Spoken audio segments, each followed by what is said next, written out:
नमस्कार। Excellent IAS academy के YouTube channel पर मैं अजीत सिंह एक बार पुनः आप सबका हार्दिक स्वागत करता हूं। आज हम एक ज्वलंत मुद्दे को उठा रहे हैं जो कि छात्रों के साथ ही साथ सामान्य भारतीय नागरिक के लिए भी उतना ही महत्वपूर्ण है। यह मुद्दा हम सबको छूता है और इस मुद्दे का संबंध साहित्य से तो है ही, राजनीति से भी है, बल्कि राजनीति से कहीं ज़्यादा ही है और हमारे समाज से है और सर्वोपरि इस मुद्दे का संबंध मानवता से है। हमारे देश की एकता और अखंडता का मुद्दा भी कहीं न कहीं इससे जुड़ा हुआ है। इसका संदर्भ यह है कि अभी कुछ समय पहले महिला आरक्षण विधेयक पर संसद में चर्चा के दौरान एक राज्यसभा सांसद मनोज झा के द्वारा ठाकुर का कुआं, जो कि ओम प्रकाश वाल्मीकि की एक चर्चित कविता है, उसको संसद में उद्धृत किया और उस कविता के उद्धृत किए जाने के बाद से तमाम लोग उद्वेलित हुए और अपने अपने ढंग से कोई मनोज झा के विरोध में तो कोई मनोज झा के समर्थन में आ गया। यहाँ तक कि बकायदे ठाकुर बनाम ब्राह्मण इस तरह की बातें भी की जाने लगी, जिसे किसी भी दृष्टि से एक सभ्य समाज के अंतर्गत विशेष रूप से बौद्धिक वर्ग के लोगों के लिए अच्छा नहीं कहा जा सकता, बल्कि कहा जाए कि यह जुगुप्साजनक है। मूल बात यह है कि यदि हम इतिहास के आईने में जा कर के देखें तो जिस तरह से फूट डालो और राज करो की नीति को अपना करके अतीत में इस देश पर अंग्रेजों ने शासन किया, उसी नीति को अपना करके वर्तमान समय में राजनीतिक दलों के द्वारा देश के शासन को हथियाने की कोशिश की जा रही है या कहें की जाती रही है और काफ़ी कुछ सीमा तक वे इसमें सफल भी रहे हैं। यदि हम इतिहास के आईने में जा कर के देखें तो वैसे तो हम लोग यही पढ़ते पढ़ाते हैं कि अंग्रेज़ों ने फूट डालो और राज करो की नीति की भारत में शुरुआत की, लेकिन व्यापक दृष्टि से इतिहास की गहराई में हम जा कर के देखते हैं तो इसकी शुरुआत अंग्रेजों से भी बहुत पहले हो गई थी, बल्कि ये चीज़ें चलती ही रही हैं। जब राणा सांगा के विरुद्ध खानवा की लड़ाई में बाबर पराजित हो गया, जो कि राजनीतिक सत्ता को प्राप्त करने के लिए विशुद्ध रूप से लड़ी जाने वाली एक राजनीतिक लड़ाई थी, तो उसने उसमें अंतिम समय में जिहाद का नारा दिया, अर्थात अपने विजय के लिए उसने अपने सैनिकों में धार्मिक उद्वेलन पैदा किया और उसके बाद उसने अपने सैनिकों को पुनः एकजुट किया और इसके आधार पर खानवा के युद्ध में उसने विजय प्राप्त किया। या यदि हम अंग्रेज़ों से बाहर जाकर के देखें तो खुद हमारे राष्ट्रपिता, जिनकी कल जयंती भी है, महात्मा गांधी ने भी धर्म को राजनीतिक उद्देश्यों के लिए अपनाया। हालांकि महात्मा गांधी धर्म और राजनीति में अलगाव के पक्षधर नहीं थे, बल्कि उनका ये मानना था कि राजनीति के लिए उसमें धर्म का होना आवश्यक है।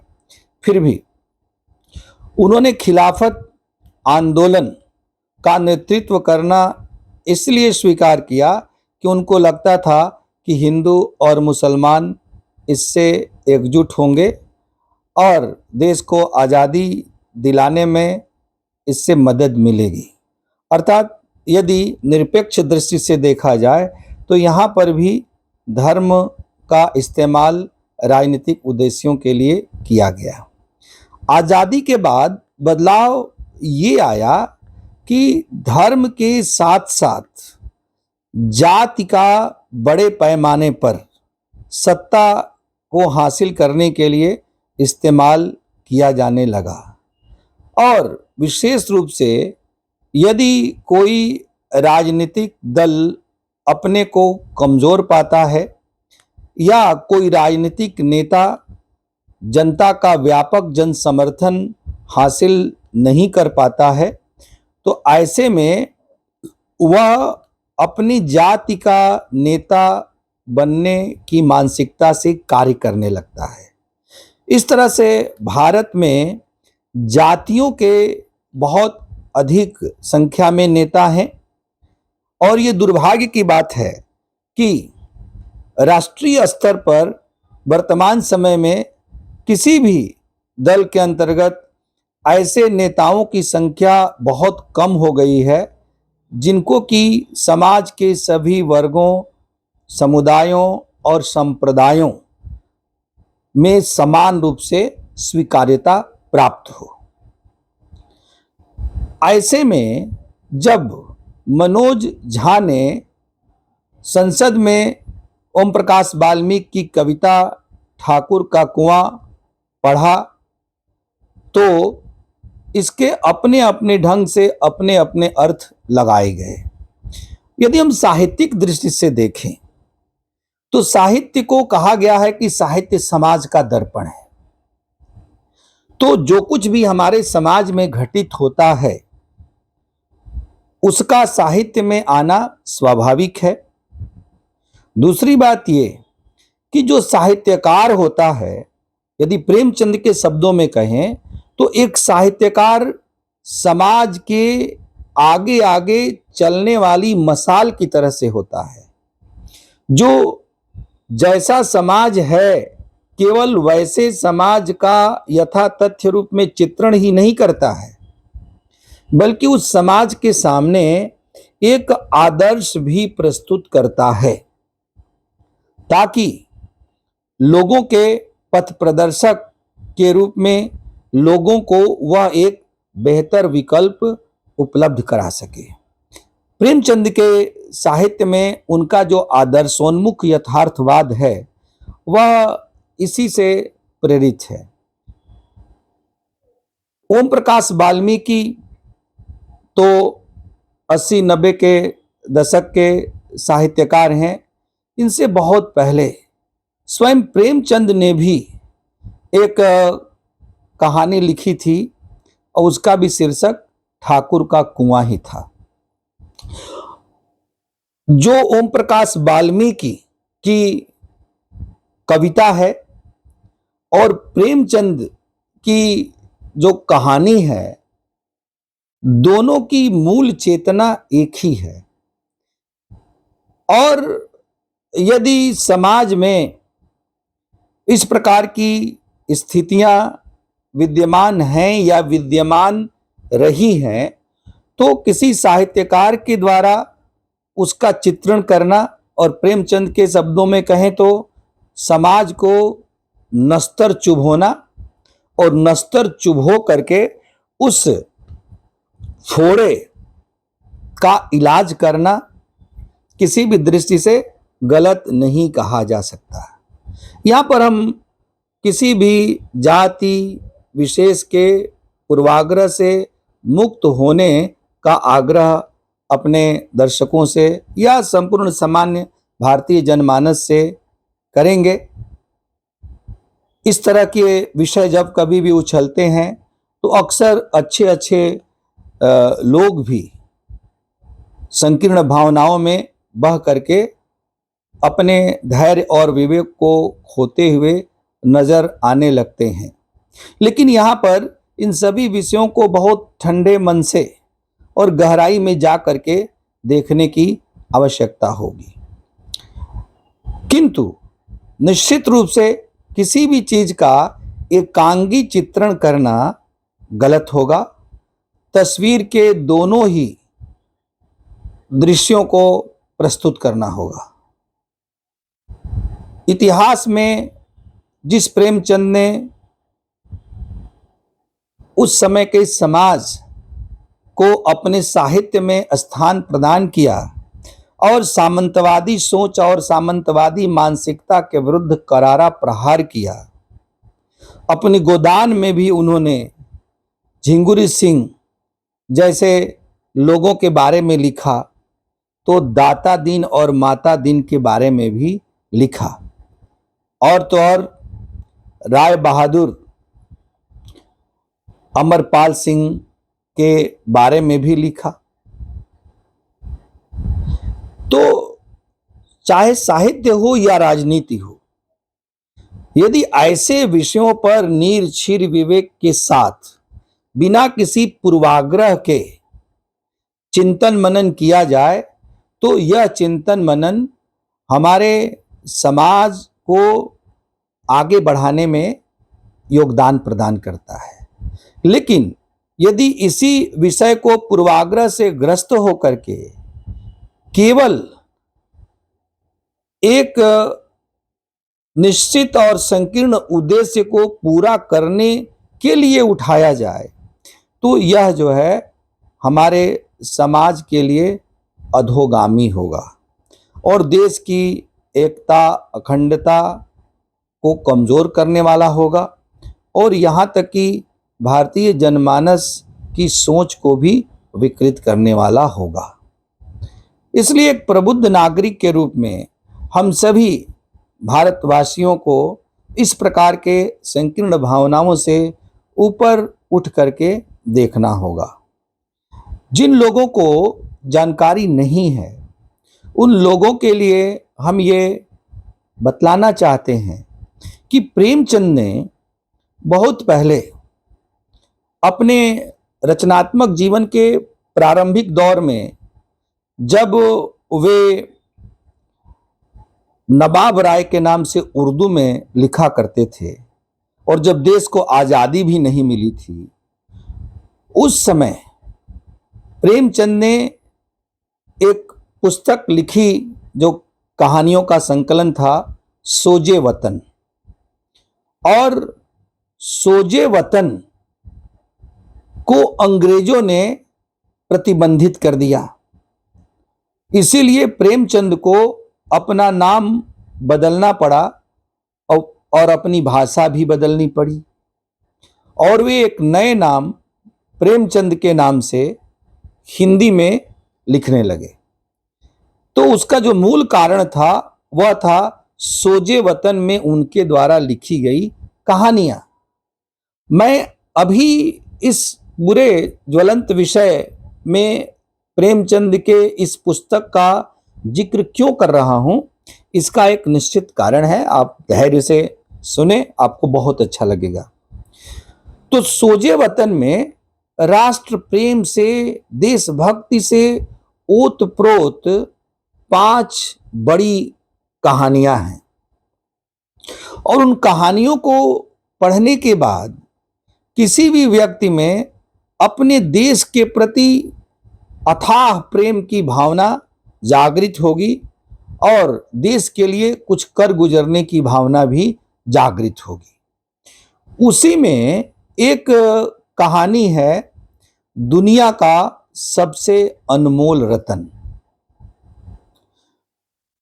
उस कहानी को यदि हम संक्षेप में देखें, क्योंकि कहानी तो बहुत लंबी है और यहाँ हमारा उद्देश्य उस कहानी को प्रस्तुत करना भी नहीं है, लेकिन वर्तमान संदर्भ में उस कहानी को एक निश्चित उद्देश्य से उद्धृत करना प्रासंगिक हो रहा है, इसलिए मैं उस कहानी का जिक्र कर रहा हूँ।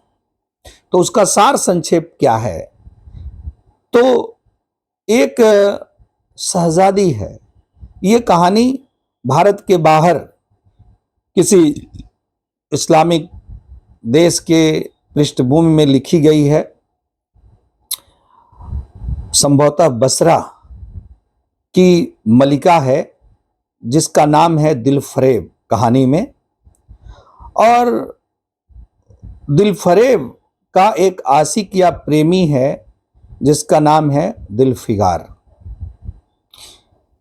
दिलफिगार दिलफरेब से शादी करना चाहता है, लेकिन दिलफरेब की ये शर्त है कि जब तुम दुनिया का अनमोल रतन लेकर के आओगे तभी मैं तुमसे शादी करूंगी।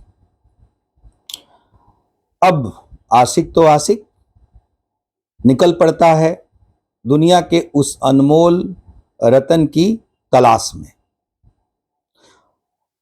अब वो बहुत सारी चीजों को लाने की कोशिश करता है। सबसे पहले तो उसे यही समझ में नहीं आता है कि आखिर दुनिया का अनमोल रतन क्या है, और विशेष रूप से उसकी जो माशूका दिलफरेब है उसकी नजर में दुनिया का अनमोल रतन क्या है। वो सोचता है कि वह आबे हयात होगा या तख्ते ताउस होगा, परवेज का खजाना होगा, जामे जमजम होगा। आखिर होगा क्या वो दुनिया का अनमोल रतन। और कई बार वह अपने सोच के अनुसार जो कुछ भी उसे दुनिया के अनमोल रतन के रूप में प्रतीत होता है लेकर के वह अपनी मासूका दिलफरेब के सामने पेश होता है, लेकिन वह उसे ठुकरा देती है और कहती है कि ये दुनिया का अनमोल रतन नहीं है। और यहां तक कि उसे अपनी मासूका की एक झलक तक देखने को नहीं मिलती है। अब आखिरी बार वह निकलता है दुनिया के अनमोल रतन की तलाश में, लेकिन फिर भी उसे कुछ दिखाई नहीं पड़ता है। तो एक ऊंची पहाड़ी पर चढ़ जाता है और वहां से अब खुदकुशी करने के बारे में सोचता है। तभी एक आकाशवाणी होती है, एक आवाज आती है और एक व्यक्ति उपस्थित होता है। वो कहता है कि ऐ नौजवान, तुम इतने हताश क्यों हो? यहां से तुम पूरब की ओर जाओ, वहां पर एक देश है हिंद, वहां पर निश्चित रूप से तुम्हें दुनिया का सबसे अनमोल रतन प्राप्त होगा, तुम्हारी तलाश पूरी होगी और तुम्हें अपनी मासूका भी मिल जाएगी। वहां से दिलफिगार चल देता है और अनेक पहाड़ों को, नदियों को पार करते हुए वह हिंद अर्थात भारत में आता है और भटकते भटकते आगे की ओर बढ़ता है। बढ़ते बढ़ते एक जगह देखता है कि अचानक वह एक ऐसी जगह पर आ गया है जहां पर कि चारों ओर लाशें ही लाशें हैं और बहुत से घायल लोग भी हैं, और उसमें से सबके सामने अर्थात सीने पर चोट लगी है, किसी के पीठ पर पीछे से चोट नहीं लगी है। अर्थात बहादुरी के साथ युद्ध में मुकाबला करते हुए वे लोग घायल हुए थे या शहीद हुए थे। उसी बीच से वो निकलता है तो एक जगह हल्की सी कराह सुनाई पड़ती है। वह कराह सुन करके रुक जाता है। फिर वह उस व्यक्ति से पूछता है कि आप कौन हैं और यहाँ पर आप कैसे हैं। इतनी बात सुनते ही उस व्यक्ति जो घायल है और मृत प्राय है, अंतिम सांसें गिन रहा है, किंतु दिलफिगार की बातों को सुनते हुए उसकी मुट्ठियां उसके तलवार पर एक बार फिर से कस जाती हैं और वह घायल सैनिक योद्धा कहता है कि क्या तुमने आज जंगे मैदान में मेरे शमशीर की चमक को नहीं देखा?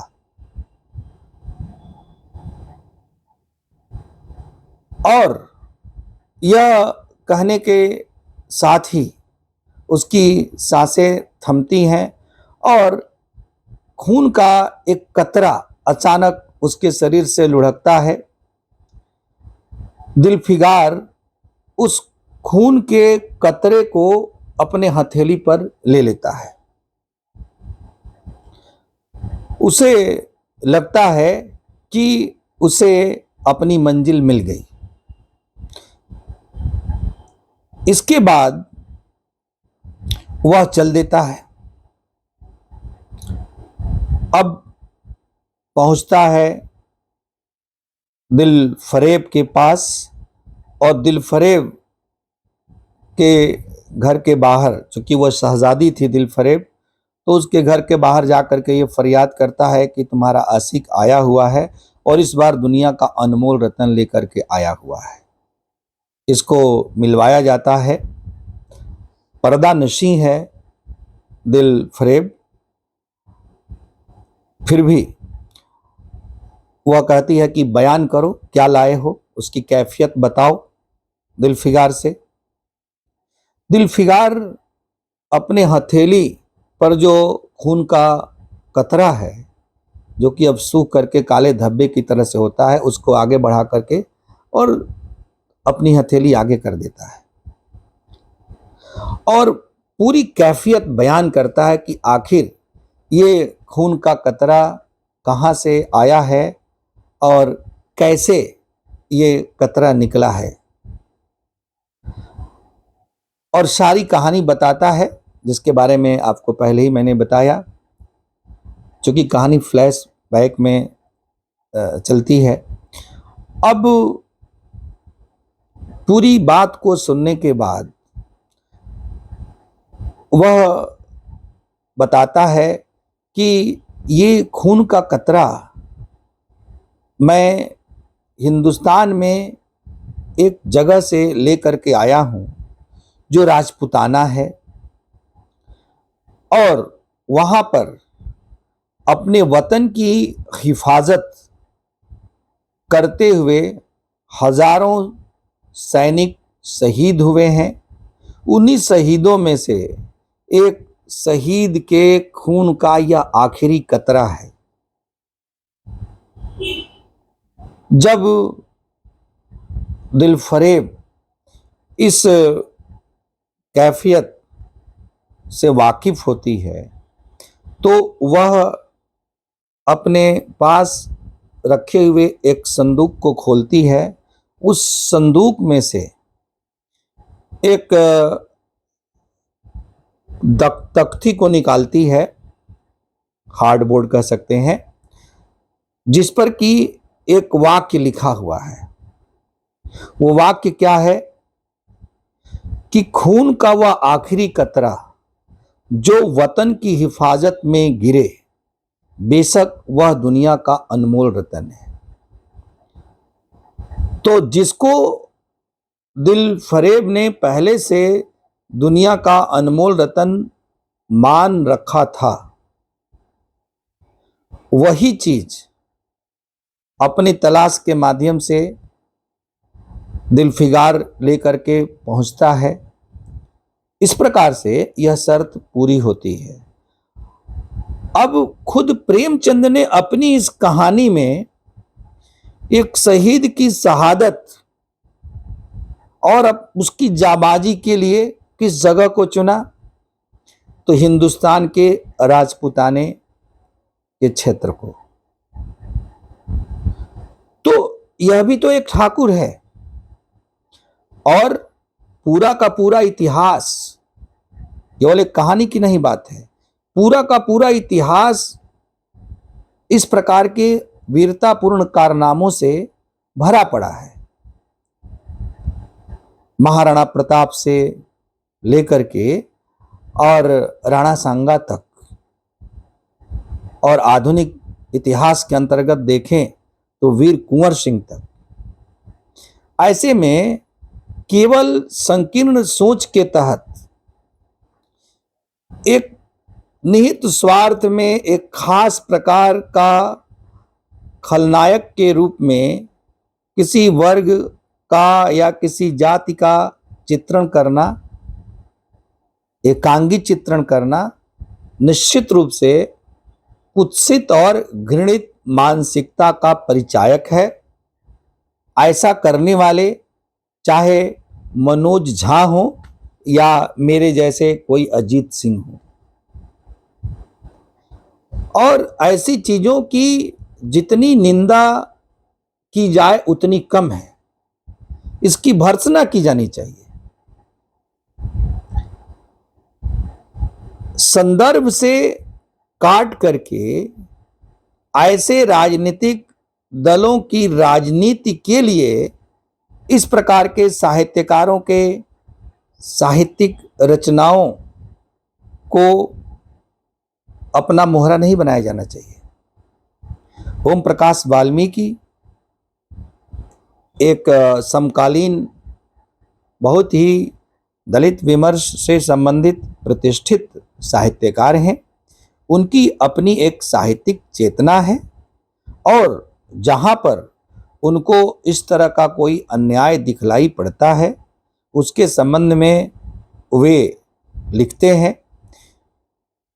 इसी संदर्भ में उन्होंने ठाकुर का कुआं कविता लिखी होगी, उसको उसी संदर्भ में लेने की ज़रूरत है। और वास्तव में ये एक प्रकार की सामंती मानसिकता को दर्शाने के लिए या सामाजिक स्तर पर एक समय में जिस प्रकार की व्यवस्था थी उस व्यवस्था के विरुद्ध सामाजिक न्याय के लिए ओम प्रकाश वाल्मीकि ने इस प्रकार की कविता की रचना की होगी।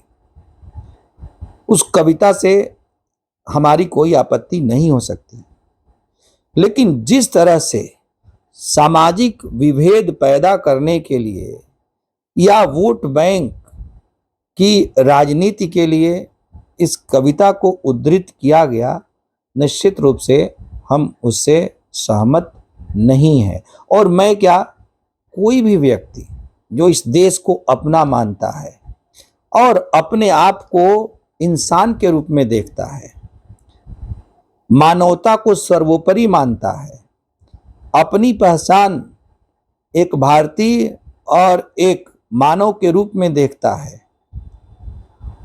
वह इस प्रकार की चीजों को कभी भी पसंद नहीं करेगा।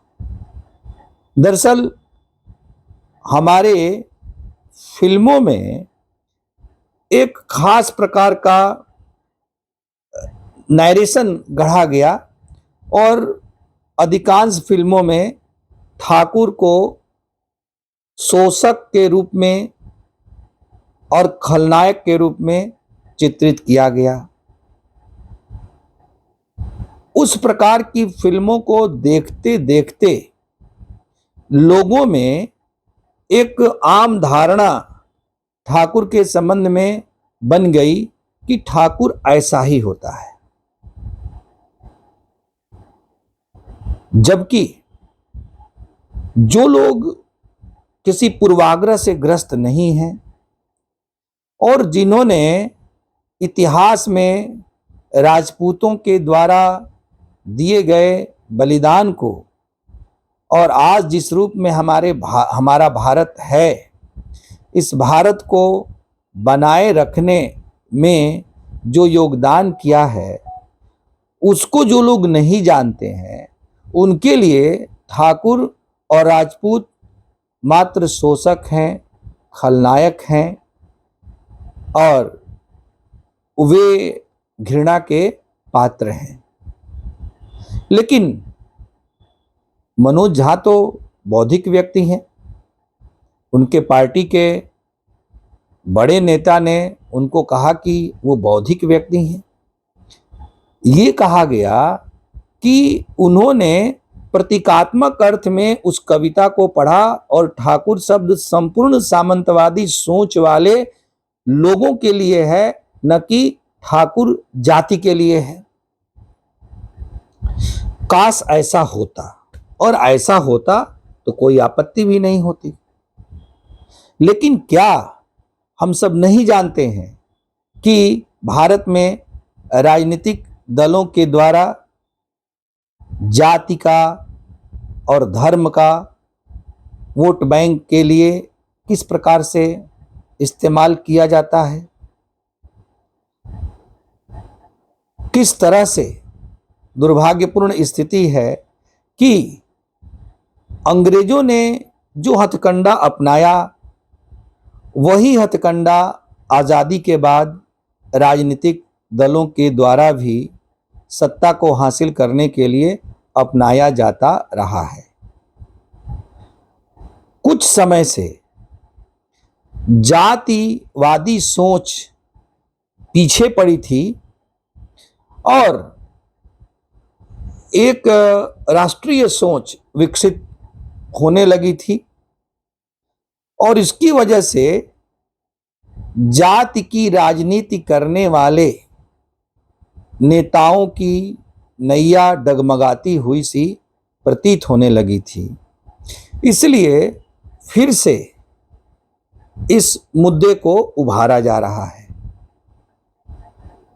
और इसमें मैं स्पष्ट कर दूं कि कोई एक दल नहीं, चाहे सत्तारूढ़ दल हो या विपक्षी दल हो, अपनी अपनी सुविधा के हिसाब से वे जाति और संप्रदाय का इस्तेमाल अपनी राजनीतिक गद्दी को हासिल करने के लिए या उसको बनाए रखने के लिए करते ही रहे हैं। यह दुर्भाग्यपूर्ण स्थिति है कि प्रधानमंत्री को यह बताना पड़ता है कि हम पिछड़े वर्ग से आते हैं, या राष्ट्रपति के बारे में ये कहा जाता है कि वो एक आदिवासी हैं, जनजाति हैं।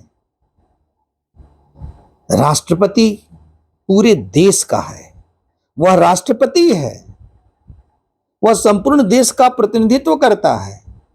वह कब से जनजाति, अगड़ा, पिछड़ा, दलित, शोषित, वंचित राष्ट्रपति हो गया ना, वो कैसे अब रह सकता है।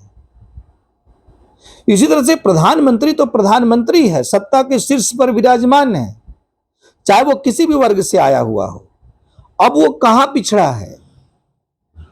लेकिन जाति की राजनीति के लिए इस तरह के जुमले राजनीति में इस्तेमाल किए जाते रहे हैं और अभी भी किया जा रहा है। यह दुर्भाग्यपूर्ण स्थिति है।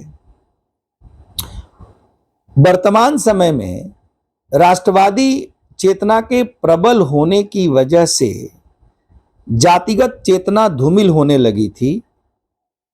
इसीलिए अपने राजनीतिक भविष्य को बेहतर बनाने के लिए फिर से बंद पिटारे में से इस जातिवाद के जिन्न को निकाला जा रहा है। परिवारवाद की राजनीति से ग्रस्त देश के सबसे पुराने राजनीतिक दल के द्वारा वर्तमान समय में अचानक ही यह चिंता व्यक्त की जा रही है कि शासन प्रशासन में इस वर्ग या इस जाति या इस समुदाय के इतने कम संख्या में सचिव क्यों हैं। वे लोग क्या कभी इस बात की चिंता कर पाए कि क्यों एक ही परिवार के व्यक्ति बार बार इस देश के प्रधानमंत्री बनते रहे हैं। उस समय उनके मन में ये क्यों नहीं आया कि समाज के वे लोग जो परंपरागत रूप से सत्ता की दृष्टि से हाशिए पर रहे हैं, उनको सत्ता की राजनीति की मुख्य धारा में लाया जाए और ऐसे लोगों को प्रधानमंत्री बनाया जाए। किसने रोका था? तब तो आपने ऐसा नहीं किया। और वर्तमान समय में ये कह रहे हैं कि इस जाति के लोग नहीं है तो उस जाति के लोग नहीं है। जाति की जनगणना कराने की बात की जा रही है। आखिर काफी समय से जातिगत जनगणना हुई नहीं, और 2014 के पहले जातिगत जनगणना करवाने की बात भी राजनीतिक दल जो आज जातिगत जनगणना की वकालत कर रहे हैं भूल गए थे। अचानक अभी उनको जातिगत जनगणना करवाने की याद क्यों आने लगी? ये फूट डालो और राज करो की नीति नहीं है तो क्या है? दूसरी बात ये कि जातिवाद या जाति की राजनीति किसी भी दृष्टि से देश के लिए और समाज के लिए और हमारी राजनीति के लिए भी श्रेयस्कर नहीं है। और हमारे संविधान में भी जातिवाद और जाति के आधार पर किसी भी प्रकार के छुआछूत, अस्पृश्यता इत्यादि को दंडनीय अपराध घोषित किया गया है। और बेहतर स्थिति तो ये होती कि आज़ादी के इस अमृत काल में 75 साल बाद हम इतना आगे निकल गए होते कि अब हमारी पहचान जातियों से ऊपर हो चुकी होती। लेकिन ये अधोगामी राजनीति की जा रही है और फिर से हमें वही पीछे की ओर ले जाया जा रहा है, ताकि जाति की राजनीति करके फिर से अपनी खिसकी हुई राजनीतिक जमीन को हासिल किया जा सके, जनता को फिर से उसी दलदल में धकेला जा सके जिससे लोग काफी सीमा तक बाहर निकल आए हैं। वर्तमान समय में समाज के सभी वर्गों का, सभी जातियों का शासन में, प्रशासन में, राजनीति में, हर जगह समान रूप से भले ना कहें तो काफी सीमा तक प्रतिनिधित्व हो चुका है। और इस स्थिति में निरंतर लगातार सुधार हो रहा है। एक इंक्लूसिव सोसाइटी या सर्वसमावेशी समाज की ओर भारत बढ़ रहा है, और इसमें हर किसी की भागीदारी है। लेकिन जाति की राजनीति को आगे बढ़ा करके फिर से इस देश के विकास के पहिए को पीछे की ओर चलाने की कोशिश की जा रही है। और संसद में जो ठाकुर का कुआं कविता पढ़ी गई, हकीकत यही है कि यह किसी प्रतीकात्मक अर्थ में नहीं पढ़ी गई है कविता, क्योंकि वहां पर इसका कोई संदर्भ था ही नहीं। यह कविता समाज को फिर से जातियों के आधार पर बांट करके अपने पार्टी के लिए जातिगत समीकरण को नए सिरे से गढ़ने के लिए पढ़ी गई है। और जब इस विषय पर मनोज झा की और उनके पार्टी की आलोचना होने लगी तो वे लोग इससे कन्नी काटते हुए अनावश्यक रूप से उस बयान को उचित ठहराने के लिए कुतर्क करने लगे कि नहीं नहीं, यह तो प्रतीकात्मक अर्थ में सामंतवादी सोच की अभिव्यक्ति के लिए इस कविता को पढ़ा गया है। क्या उस समय जो कानून बन रहा था वो सामंतवाद को खत्म करने के लिए बन रहा था? क्या वो कानून समाज में जाति व्यवस्था पर आधारित किसी विकृति को रोकने के लिए बन रहा था? ऐसा तो नहीं था। वो तो नारी शक्ति वंदन संविधान संशोधन अधिनियम बनाया जा रहा था, जिस पर चर्चा हो रही थी। अब समाज की सारी नारियां एकजुट हो करके उस विषय पर अपना एक स्वस्थ जनमत तैयार करती हैं, तो इसको बांटने के लिए, नारियों के बीच में भी फूट पैदा करने के लिए इस प्रकार के मुद्दे उछाले गए हैं और दुखद है ये। मुझे इस वीडियो को बनाने के लिए मेरी अंतरात्मा ने प्रेरित किया। इसके पीछे किसी भी प्रकार का मेरा कोई पूर्वाग्रह या मेरा कोई व्यावसायिक उद्देश्य नहीं है। यह वीडियो मेरी व्यक्तिगत आत्माभिव्यक्ति है, एक जिम्मेदार भारतीय नागरिक के रूप में। मुझे नहीं पता कि कितने लोगों को ये वीडियो अच्छा लगेगा, कितने लोगों को बुरा लगेगा, या कितने लोग इस वीडियो को देखने के बाद मेरे बारे में किस प्रकार की सकारात्मक या नकारात्मक राय निर्मित करेंगे। लेकिन मेरा उद्देश्य तो यही है कि भारत सशक्त हो, इस देश के एक एक नागरिक सशक्त हों और हम जाति व्यवस्था या सांप्रदायिकता या किसी भी प्रकार की संकीर्ण मानसिकता से ऊपर उठ करके अपने देश को मजबूत करें। धन्यवाद।